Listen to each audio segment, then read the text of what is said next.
What is up? Back at it. Food and Philosophy, episode 31. Not only did I get Ike's today, but I got the Ike's Ruben.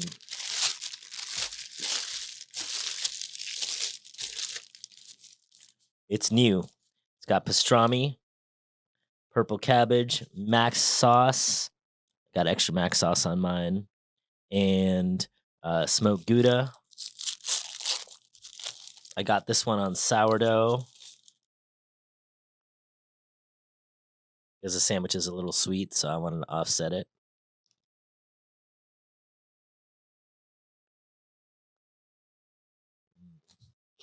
If someone asked me what my favorite sandwich is, I'd probably say this one.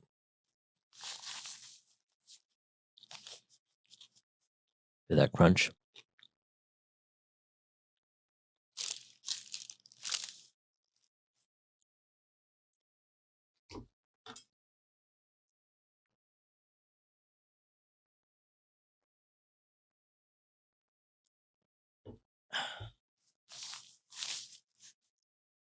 We're still on Khalil Gibran.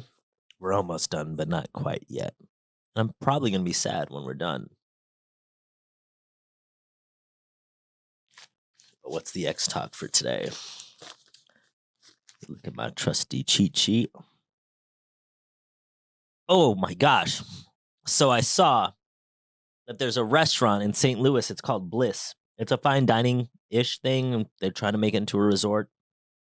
But they have an age limit or a age restriction on there. If you're a man, and I don't know how they're going to delineate what a man is, but if you are one, they won't let you in until you're 35 years old. And for women, you got to be 30. There's literally somebody carding you at the door, and they even went to the extent where they have like St. Louis PD at the door too, because people are flipping out like, you can't. And it's only like 7 p.m. and up, so I assume during the daytime or whatever they let people that are younger in. But at night, 7 p.m. plus, 35 if you're a dude, 30 if you're a woman to get in there. And so obviously that's, if you're under 35 and you're under 30, you're getting offended that you can't come in. And you probably only want to go there because they said you can't. I don't know what the food is. I didn't look up the reviews. When I go to St. Louis, though, I happen to be over 35, so they'll let me in. And so I'll let you know when I go. However, I mean, I think that there should be a lot, like 35 for a guy. I don't think I became my prefrontal cortex was fully developed until I was like 42 or something. So I'm totally down to not let 35-year-old dudes in. And probably similar to with women, I know we develop some like for humans, sometime between, for men, it's like, I might get the numbers kind of wrong, but it's between like the start of puberty, and probably for dudes, it's like 18. The male differentiated brain is between 18 years old, and like death is when the prefrontal cortex for men gets fully developed, and for women, it's probably puberty to like 25 or 30. So this totally makes sense, but so many other things should also have that 35 and 30 age limit. Like you shouldn't probably be able to get married until you're 35 and 30. You probably shouldn't be allowed to have children until you're 35 and you're 30. Like if we're keeping it freaking real, these huge decisions that we make in our lives are made by literally children, because your prefrontal cortex is not fully developed yet, but we let them do that all the time. Now I get it. If we're like, you can't have children until you're 35 and you're 30, probably shit would riot. And PM like, oh, you can't get married. Like, we're doing you a favor probably if we told you couldn't have kids and get married until you're 35 and 30. However, you're not going to see it that way. Hence, like the outrage over people can't even go into a restaurant being 35 and 30. But I'm like, I not only like this idea, let's push it further. You can't join the military till you're 30 or 35. You can't make these big ass decisions. Maybe you shouldn't even be able to vote till you're 35 and 30. And yes, I say this from the space of being old as hell, and be it probably whatever age limit you put on, I'll fit. And I mean, they don't let you rent a car until you're 25, but they'll let you join the military, and they'll let you smoke weed, and they'll let you drink, and they'll let you do all these things. Hey, you can have kids and whatever, and get married when you're 21, but you can't rent a car. Let's just raise that up a little bit. Sorry if you're under 35, if you're a dude, and under 30 if you're a girl. That doesn't mean I don't love you. That's my X talk.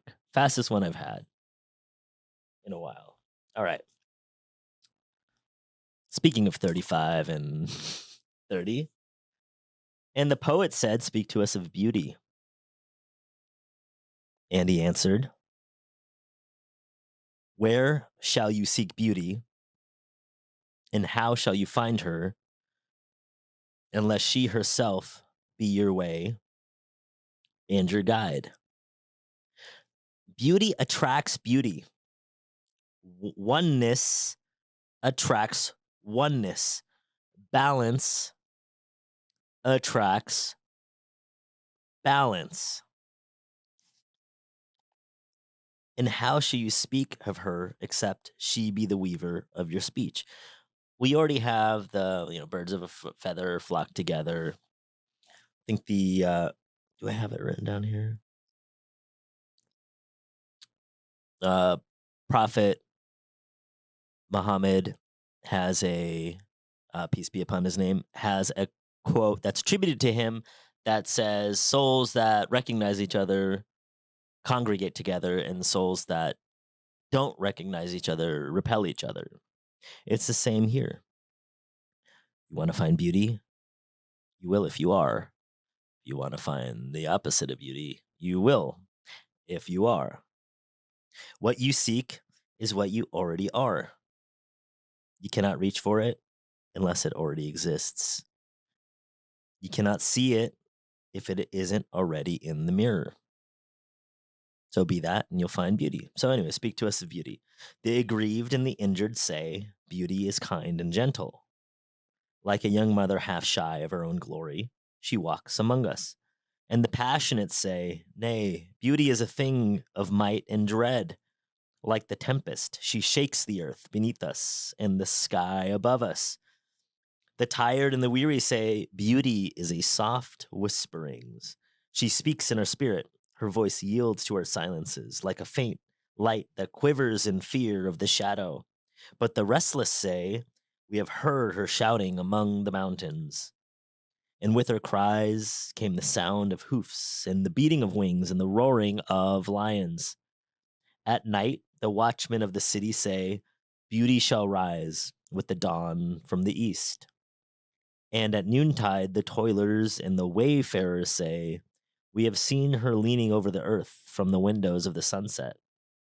In winter, the snowbound, she shall come with the spring leaping upon the hills. And in the summer heat, the reapers say, we have seen her dancing with the autumn leaves, and we saw a drift of snow in her hair. All these things have you said of beauty, yet in truth you spoke not of her, but of needs, unsatisfied. And beauty is not a need, but an ecstasy.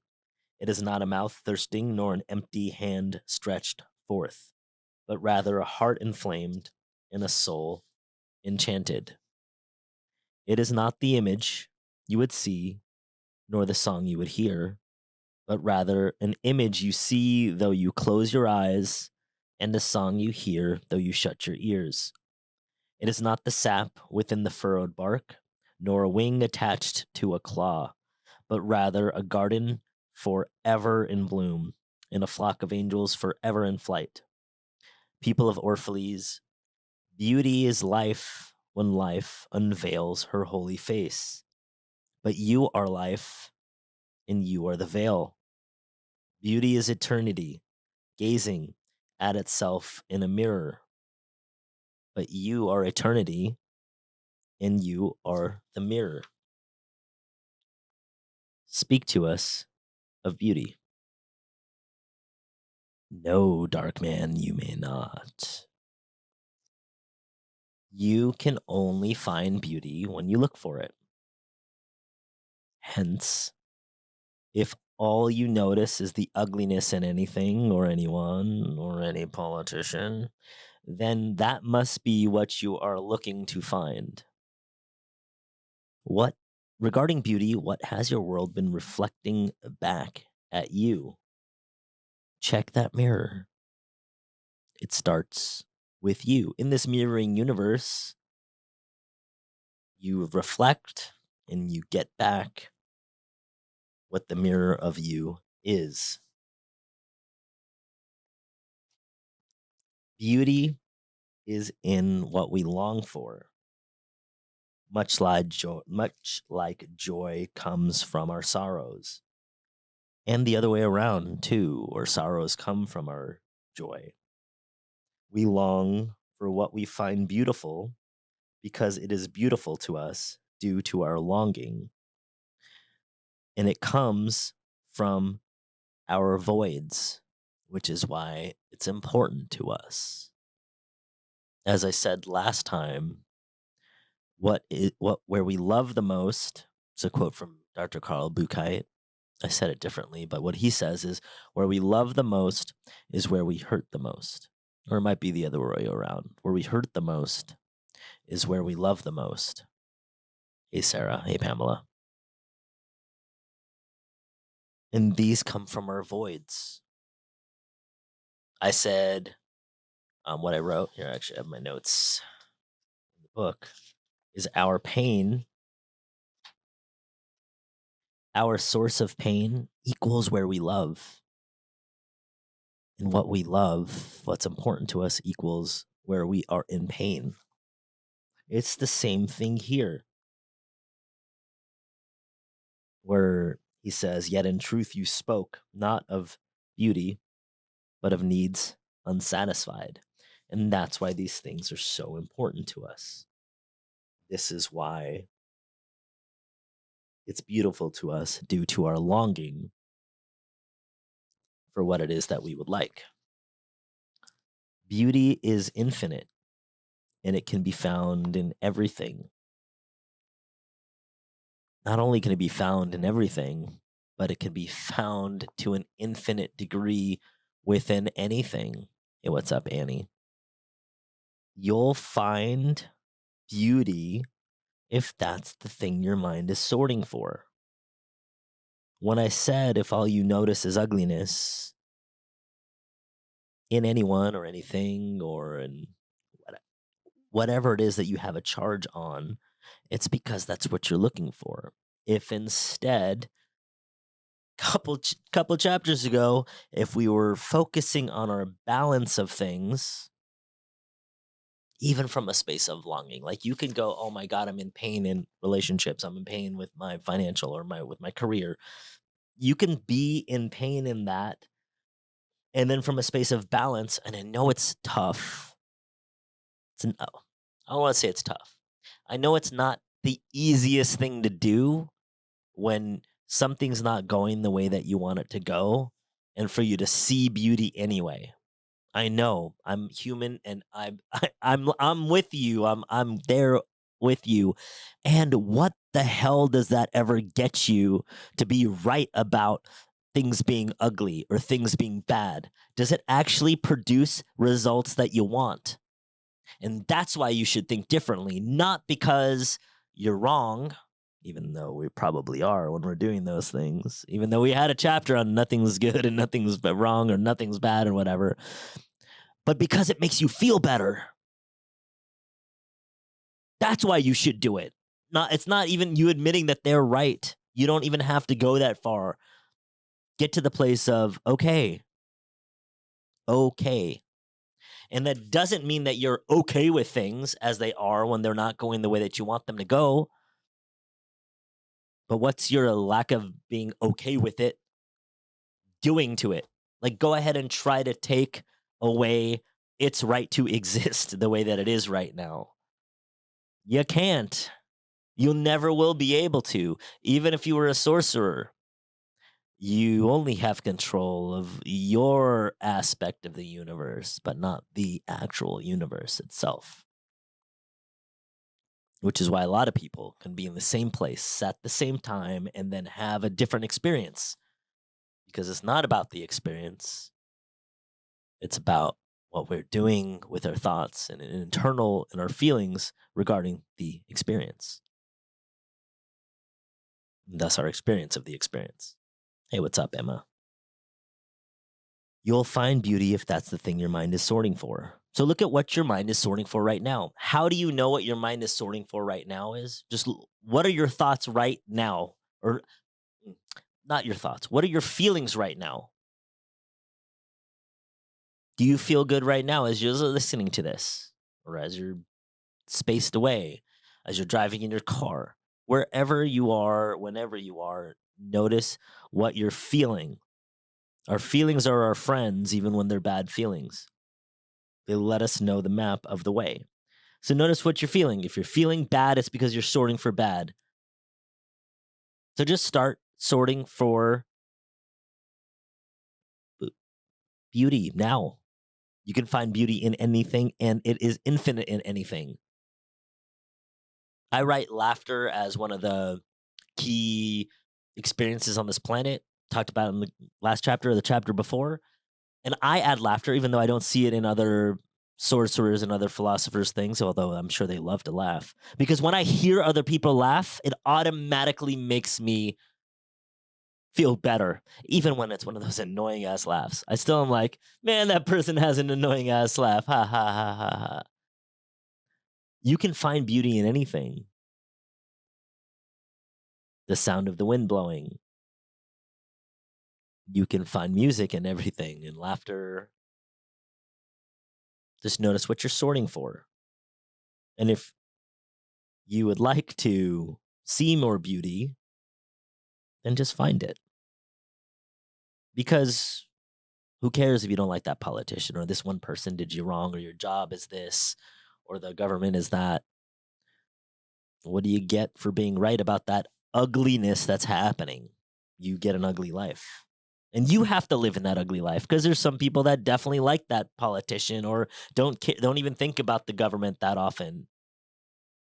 One of my personal biggest struggles my whole life from, I don't know, 3 years old, as far as I can remember to now, has been in the personal relationship space. And if I just went around going, "Oh, everybody's this and everybody's that," and I believe me, I have evidence that it's true because obviously that's what I sort for, then guess what I'm gonna get?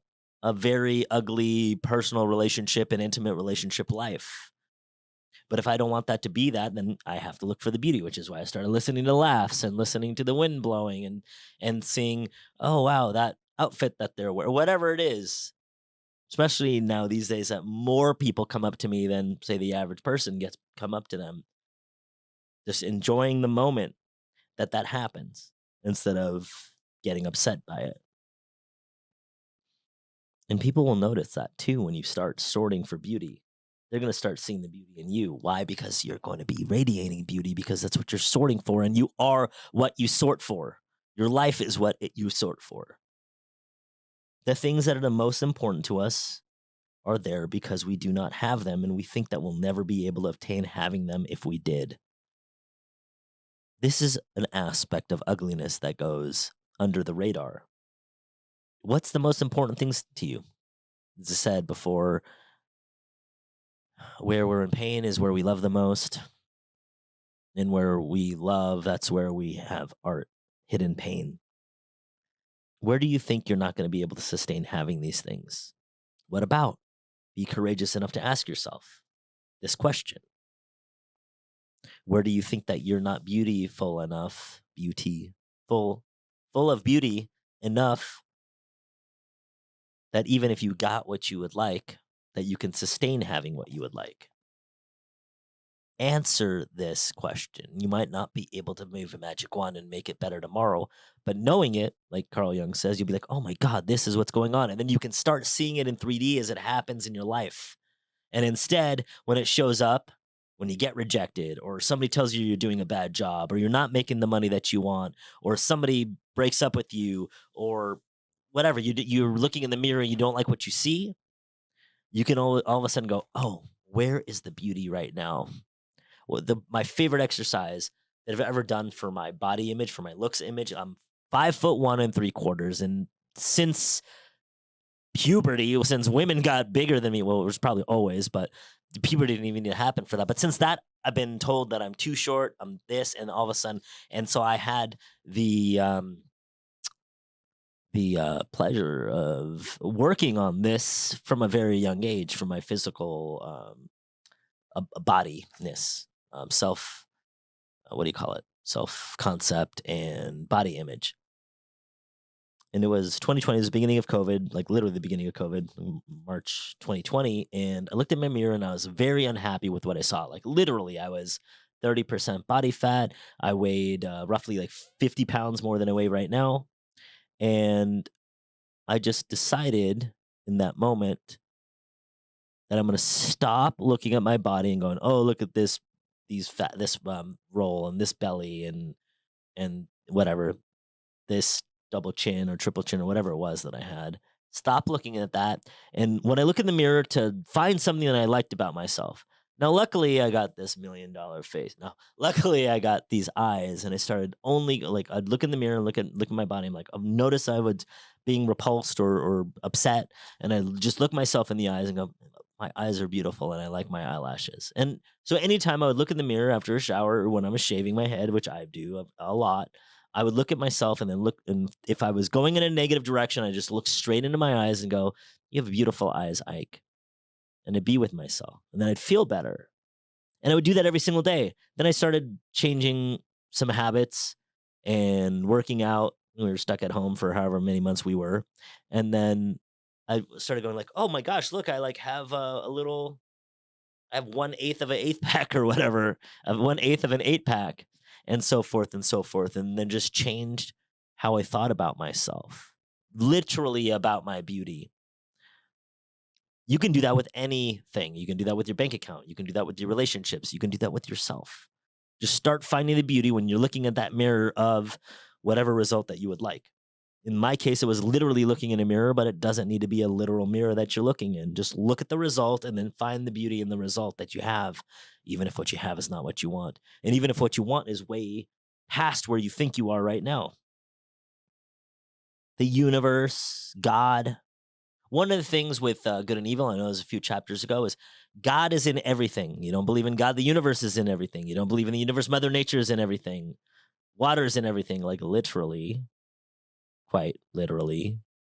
Physics is in everything, mathematics is in everything, whatever it is that you want to believe in is in everything, which means everything has to be beautiful then. If everything's a literal mathematical equation or a concept from physics, then how is it bad? How is it ugly? It's beautiful. And because of that, good is in everything, even if it appears that it's not, even if you don't see that it isn't, even if you have direct evidence that good is not in whatever it is that you're looking at. It is, just like God or universe or nature or physics or whatever is in everything.